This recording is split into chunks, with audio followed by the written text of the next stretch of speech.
অর্থাৎ উদ্যোগে বছরে একবার বাবা গড়িয়া পূজা হয়। তো বাবা গড়িয়া পূজার প্রাককালে আমাদের বুসু হারি বুসু বলে, আগামীকাল মহাবুসু হবে। এই মহাবুসু বা বাবা গড়িয়া যেটা পূজা, সেটা আমরা দেশের মঙ্গল কামনার জন্য আমরা সবাই মিলে বাবা গড়িয়াকে পূজা করি, যাতে আমাদের সুস্থ শান্তি সমৃদ্ধি বজায় রেখে থাকতে পারি। এটাই আমাদের সবারই কামনা। এই পূজা কতদিন চলবে? এই পূজা আমাদের 7 দিন ব্যাপী চলবে। আর সেটা হারি বুঝো, আগামীকাল মহাবুঝো হবে।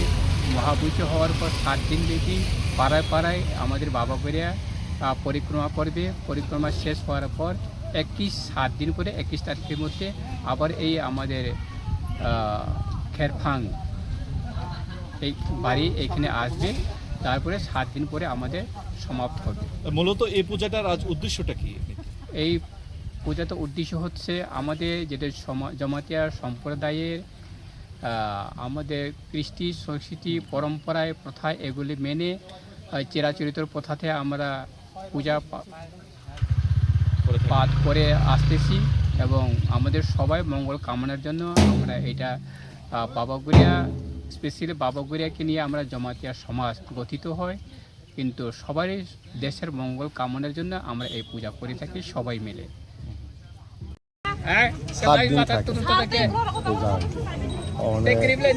সকালে পূজা করবে, তারপরে 1 তারিখ বৈশাখ বাইরে ওই অন্য গ্রামের জায়গা আর কি।